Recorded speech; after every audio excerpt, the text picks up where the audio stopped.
Good day, everyone. Father Jim here. Hope you're doing well on this Monday. It's the fifth week of Easter, and it is the 29th day of April. Wow, the month's almost done. I'll be reading from both of our readings from our liturgy today. So, our first reading continues with the Acts of the Apostles, chapter 14, beginning with verse 5. There was an attempt in Iconium by both the Gentiles and the Jews, together with their leaders, to attack and stone Paul and Barnabas. They realized it and fled to Lycaonian cities of Lystra and Derbe and to the surrounding countryside, where they continued to proclaim the good news. At Lystra there was a crippled man, lame from birth, who never walked. He listened to Paul speaking, who looked intently at him, saw that he had the faith to be healed, and called out in a loud voice, "Stand up straight on your feet." He jumped up and began to walk about. When the crowd saw what Paul had done, they cried out in Lycaonian, "The gods have come down to us in human form." They called Barnabas Zeus and Paul Hermes, because he was the chief speaker.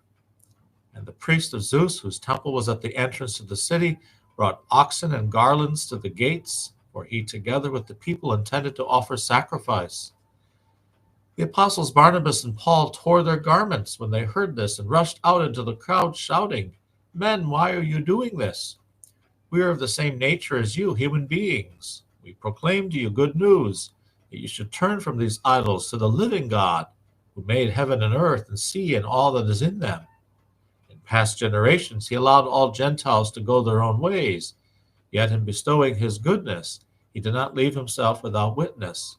For he gave you rains from heaven and fruitful seasons, and filled you with nourishment and gladness for your hearts."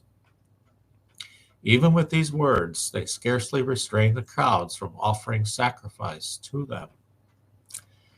And our gospel today is from St. John, chapter 14, beginning with verse 21. Jesus said to his disciples, "Whoever has my commandments and observes them is the one who loves me. Whoever loves me will be loved by my Father, and I will love him and reveal myself to him." Judas, not the Iscariot, said to him, "Master, then what happened? What happened that you will reveal yourself to us and not to the world?" And Jesus answered and said to him, "Whoever loves me will keep my word, and my Father will love him, and we will come to him and make our dwelling with him. Whoever does not love me does not keep my words, yet the word you hear is not mine, but that of the Father who sent me. I have told you this while I'm with you.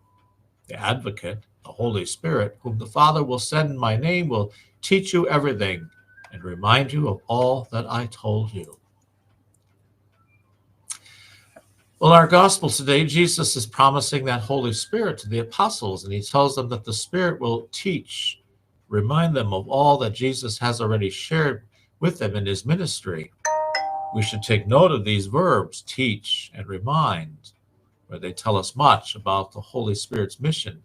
They are active verbs that suggest an ongoing function and role, one that continues to this day in the life of the Christian community and every believer. Jesus realizes that his disciples will struggle greatly in the events that are about to befall him. They will be full of fear, doubts, even mistrust.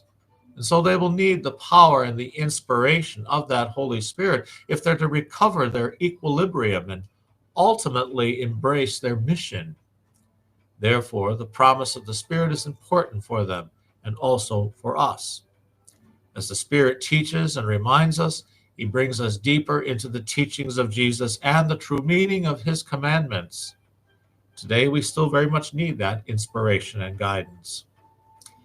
As we survey the actions and words of the disciples in the period after Pentecost, recalled in our first reading today in the Acts of the Apostles, we see the Spirit at work in the life of the early church, fulfilling that promise.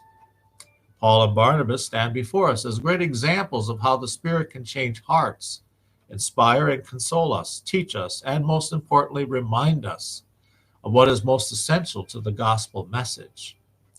With the power of the Spirit, Paul and Barnabas refuse to embrace the adulation of the crowd. Instead, their focus is on sharing the good news and using the opportunity to proclaim Christ and the abundant love of God before the Gentiles. And so may the Holy Spirit encourage us always to do likewise as well. We need to continue to pray to that Holy Spirit, especially as we enter these last few weeks of the Easter season and prepare ourselves for that outpouring of the Spirit again. It's always there and with us, but especially at Pentecost.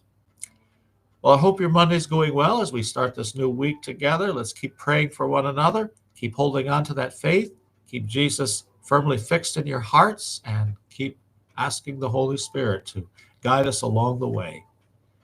Have a great day, everyone. God bless you.